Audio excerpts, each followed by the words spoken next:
Swearing-in ceremonies for county supervisors are usually unassuming affairs. They're often held during regular board meetings inside the county administration building. But Democratic Supervisor Paloma Aguirre took a different approach last summer after winning the District 1 special election. Her office threw a blowout swearing-in ceremony at the waterfront park. Caterers served up food and drinks. A mariachi band played for guests. Aguirre addressed the crowd after taking the oath of office. You stood up and demanded something different. A change in priorities, un nuevo enfoque. A county government where the focus is on working people, not the wealthy and well-connected. The event cost upwards of $19,000.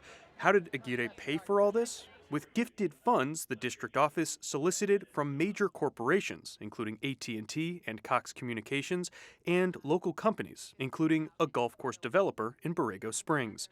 A months-long KPBS investigation found supervisor offices have received dozens of these gifted payments in recent years, totaling over $100,000.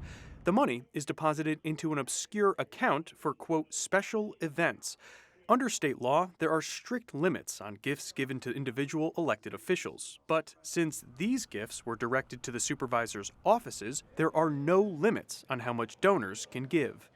KPBS found no evidence that the supervisors broke any laws, but former state regulators and good government advocates who reviewed KPBS's findings expressed concern. First of all, it's complicated, but also it appears to be quite a gray area. Sean McMorris is with the government accountability nonprofit Common Cause California. But I think it definitely raises questions about either the law being clarified or, this jurisdiction looking into whether this is an appropriate way to go about collecting money like that. Nearly all of the gifted payments were received by the offices of three supervisors: Aguirre, Republican Joel Anderson, and Democrat Tara Lawson-Remer, who chairs the board.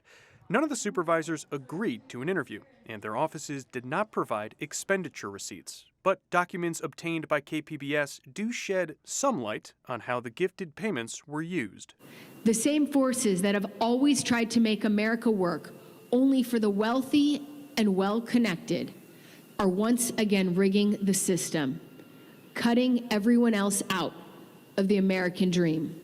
That's Lawson-Remer at her State of the County address last year. She solicited tens of thousands of dollars from donors to pay for catering, teleprompter services, rental equipment, and printed material at the invitation-only event.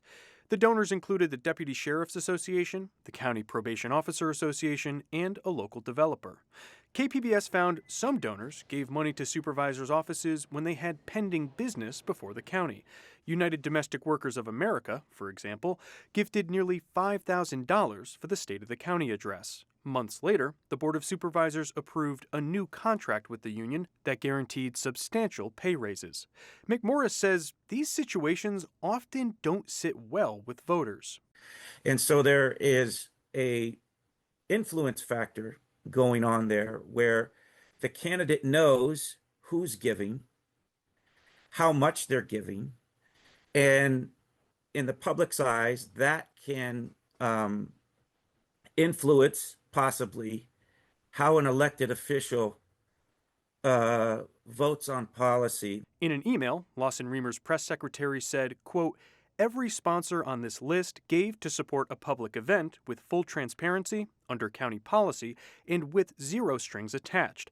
Anderson's office used some of the gifted funds for community events. The office also spent over $11,000 on mailers leading up to his re-election in 2024.